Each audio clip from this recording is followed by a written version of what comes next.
You know Anna and Sam Barham, probably through Balancing Monkey Games, which they founded in 2017, and where Anna has picked up the role of managing director back in 2020.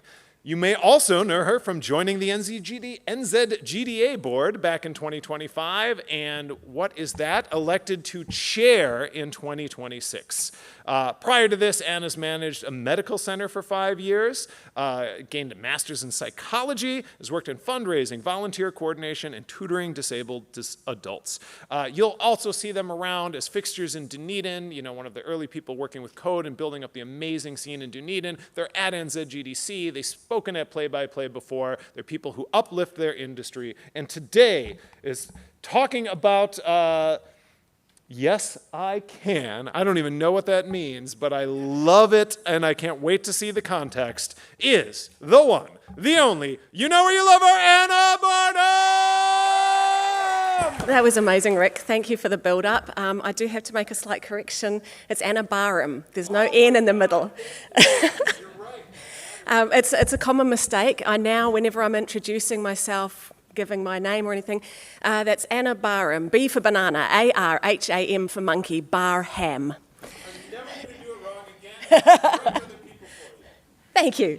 So I'm the chair of the NZGDA, as Rick said, and so I thought it might be a good idea for me to come and talk to you guys, just so you can get to know me, who I am, how I got to where I am, so you're not afraid of me. It's been quite a journey that I've been on to get to this point. It's probably a bit different from some of the journeys in this room. And I hope that you'll get something out of this talk that'll be helpful for your own journey. Forgive the terrible Photoshop job. It's not even Photoshop, it's paint.net. When I was prepping my slides, I wanted to use this image. I went down this Wikipedia rabbit hole. So the original image, this is Rosie Parker Fraley, who was the original Naomi Parker Fraley, the original Rosie the Riveter. It was fun. When I was 16, I had a dream. Inspired by May Chen, who is a family friend from church, I was going to go to uni, study politics, law, languages, and join the Ministry of Foreign Affairs, eventually ending up as ambassador to Russia. Thank God that didn't happen. So, to understand me, the first thing that you need to know, as I've already hinted at, I'm a Christian. And I'm really aware that that means very different things to different people in this room. And I'm the first to acknowledge that Christianity as an institution has been responsible for a great deal of harm, damage, evil in the world, historically even today. What it means to me that I'm a Christian, and so what I hope it means to all of you who know me, it means that I believe that this world and everybody, every human being in it, was created by a loving God. That you're here because there's a God who loves you. And so that means that I should love you too. So I'm happy to talk more theology afterwards, but so this is how I was brought up. This is what informs everything that I do. I love people. I love you. I want people to be able to live lives of joy and peace and health and wholeness. I want to help make that happen. So, what happened to that dream of ambassadorship? This guy. Yes, he had long hair. And maybe in retrospect, I shouldn't have shown this photo to the company. We got married in January 1999 when I was 20. A month later, I turned 21, and another couple of months later, I graduated with my BA in political studies. In my first ever uni class, which was, I think, French language and literature, our lectrice polled us on what we wanted to achieve in our lives, and there was a bunch of questions, or a bunch of things that you might want to achieve: making money, attaining success, travelling, being influential. I think I was the only person in the class who put my hand up at always keep learning. I remember her looking at me, aged 16 or 17, and saying, "Really?" So it turns out that's exactly what happened. I got a job in a bookshop for 3 years until I got bored and wanted to do more study. That's another theme you'll hear, I got bored. I went back to my old high school part-time to do sculpture, to be the pianist for the jazz band. So I learned not to use the pedal or double the bass when you're playing jazz. Don't ask about the sculpture. Then I went back to uni, started doing a few papers at a time. I studied Islam, politics, and the challenge of terrorism. My lecturer for that paper was Dr. Najibullah Lafray, who had formerly been the Ministry of Foreign Affairs in Afghanistan. This was in 2002, he'd just been kicked out of the country. I learned that a lot of my assumptions that I had about the Middle East and about Islam as a religion were wrong. I learned to look out for how news is presented and how people, news presenters will use techniques from horror movies to make it seem more sensational. I went and did Marketing 101. Mostly I learned that I don't like marketing, but I also learned that choosing your product is one of the foundations of marketing. So the 4 Ps are product, price, placement, and promotion. So promotion is only the last one.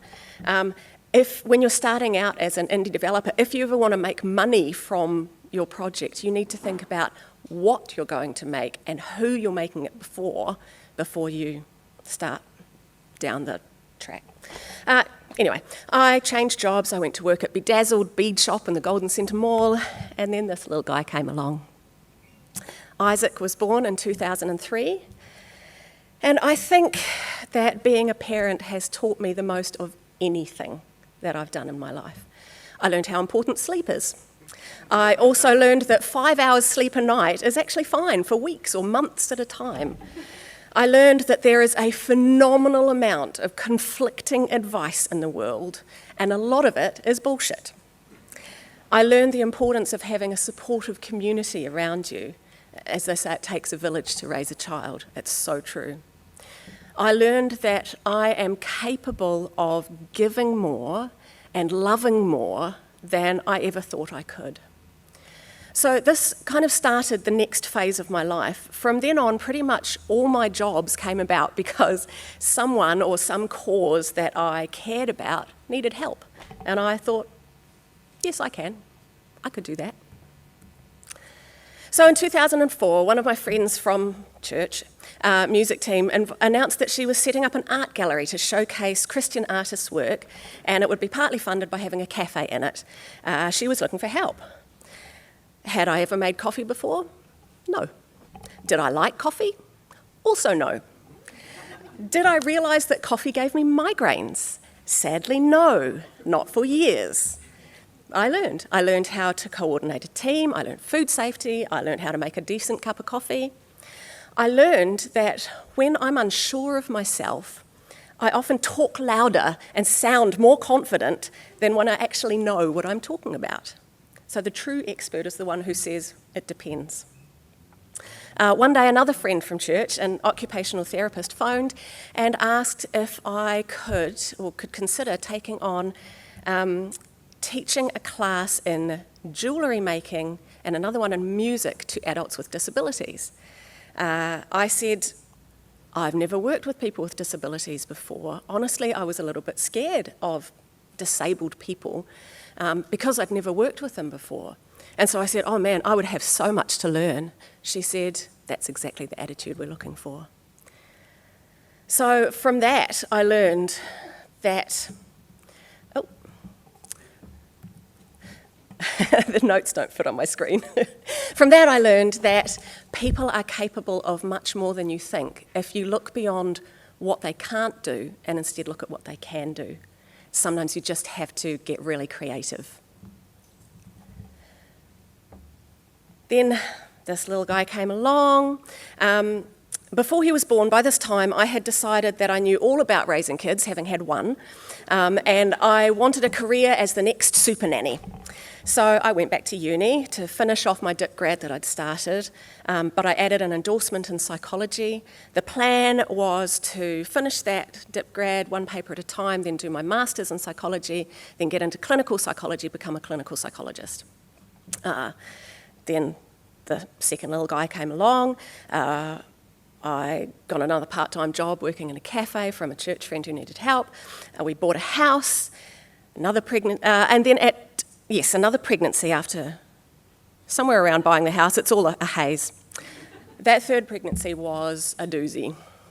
At 26 weeks pregnant, so that's 14 weeks before baby's due, I went into hospital in an ambulance. I'll spare you the details. I was told I would be staying there until this baby was delivered. That one, by a planned caesarean section. So I was in hospital for 2.5 months with 2 little boys at home. Sam was solo dad, working full-time. At that time, he was working for Straylight Studios. I don't know if any of you remember, Tim Nixon, great guy. In 2008, they had just made the decision to move from working for hire to developing their own IP. It was really, really bad timing. The global financial crisis hit, Straylight Studios folded. Sam lost his job. I put my master's plans on hold, went back to work, once again for a charity that I believed in. So while I'd been in hospital, I'd had the chaplains coming to visit me, and they'd been really supportive. And so when I heard at the end of 2008 that they were looking for an administrator and a fundraiser, I said, yes, I can do that, probably.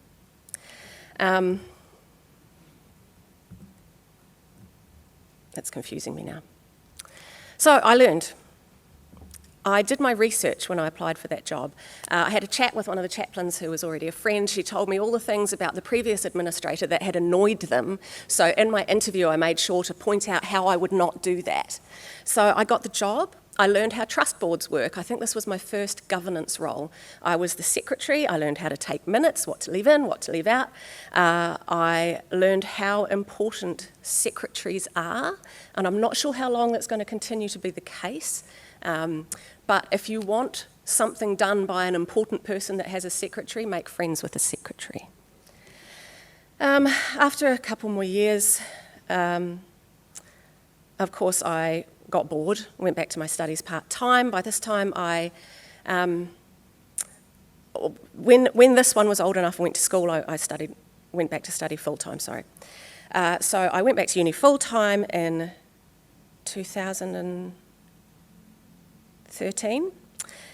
My favourite paper of my master's in psychology was psychoactive drugs. So I've learned exactly how to drink alcohol safely. I've learnt that smoking weed in your early years is really bad for you. I've learned not to ever touch meth. I also learned that if you are coming home and telling your kids about the stuff that you're really excited about learning, and you teach them about the street drug called bath salts that turns you into a super strong cannibal, you should probably make it clear that this is not the same bath salts as this on the little jar on the bathroom windowsill. So poor Teddy was terrified of that little jar for years. At the end of 2014, I applied for clinical psych. I didn't get in. I'd been volunteering at a free GP practice in town while I was doing my degree. And just at that time, the main doctor who was running that place, all the doctors were volunteers. His main practice was looking for a practice manager. They just had terrible news that their practice manager was very, very ill. Can you help? Yes, I can. That, I think, was my steepest learning curve yet. Can I run a medical centre? 5,000 patients. I learned how lonely it is being the boss. Because if you make friends with some of the staff members, it's seen as favouritism, it's not fair. I learned that if you need to tell someone off for doing something wrong, there need to be written rules that they have broken, otherwise it's not fair. I didn't learn that if you don't have those written rules, you need to write them yourself, because I stepped into a role where everything was already there for me. The medical system is very prescribed. There's accreditation, that all these things that you've got to tick off, all those policies, even pay levels, everything was already in place for me, and I didn't know that I didn't know that until we employed someone at Balancing Monkey Games who'd actually studied HR, and she was like, where's your policy on this and this? I also learned in the Dunedin flood of 2015, when I'd been in the job for 6 months, that when you're in charge, you often need to make decisions based on not enough information. And then you just have to live with those consequences. You make your best guess and manage the risks. I learned that some people actually like being told what to do. This came as a surprise to me because I don't. My kids certainly don't. But clarity on tasks is vital. I learned to trust my instincts when I'm hiring someone. And if someone has been somewhat rude to the person who's trying to hire them, then they're likely to also be rude to your customers. You can give experience, you can give training, but you cannot give character, personality. And then in 2020, COVID hit. We were changing our rosters every 2 days to try and keep up with all the government changes. I was driving to work through these empty streets. So before we leave, our first game, which came out in May 2020, in the middle of lockdowns, everybody wanted to play this lovely, cosy city building game. So the game was a success.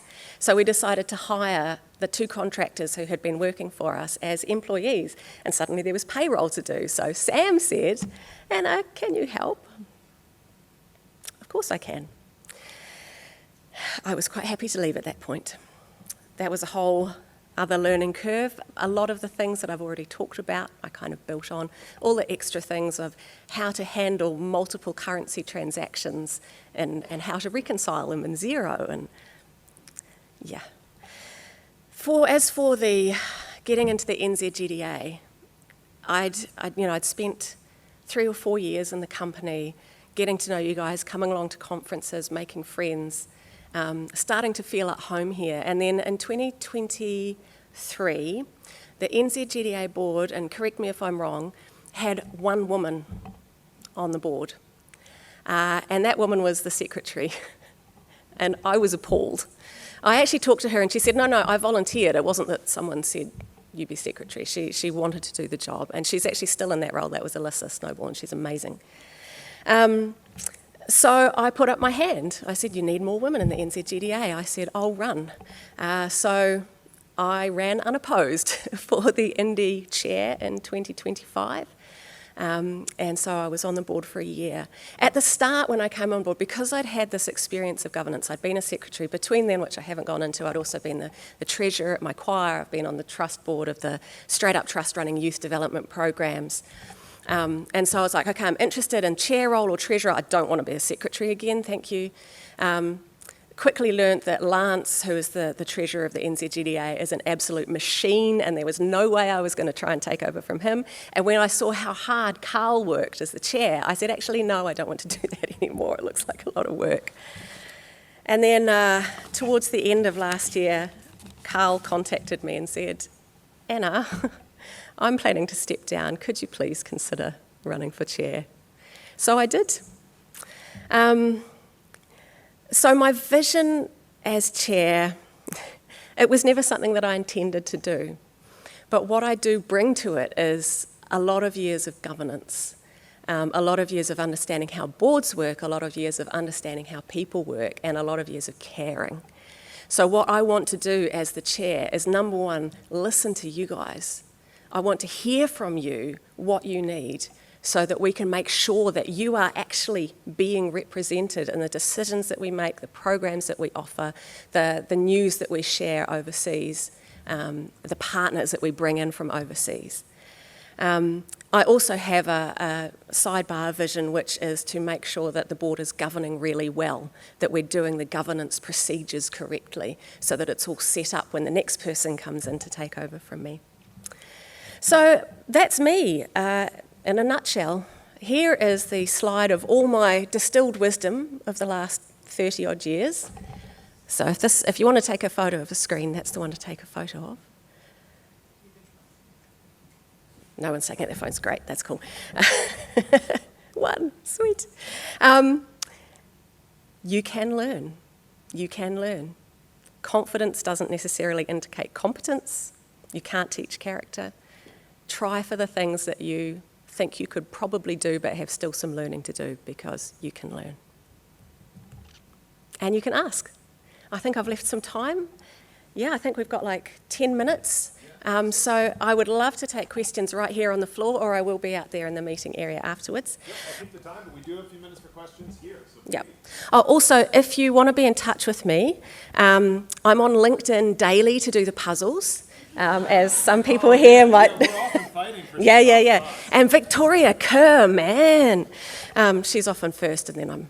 Anyway, so LinkedIn, or there's my email. I've got 2 different emails. One's shorter than the other, but they both get to me. Or I'm in the Code Discord or the NZGDA Slack. Please do talk to me. And yeah, questions for now. Hello. Hi. Do you have any advice for people in leadership roles? Wow, that's so broad. I think the biggest thing is that you can't do everything, and you are not the expert in everything. So the approach that I take to leadership is very much the approach that I take to parenting my 3 kids. Oh, by the way, I've got one final slide to show you what they grow up into. So parenting these 3 lunatics, which is your staff, the people that you're leading, all have incredible strengths. And so your job is to draw those out and make sure that they're operating in their areas of strength the best that they can. And then your role as a leader is to support them and give them direction when they need it. Thank you. Yeah, Mickey?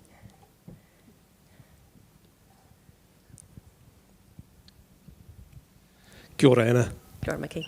Why is Ōtepoti Dunedin so good at game development? Why is Ōtepoti Dunedin so good at game development? Number 1, it's cold, so we spend so much time indoors.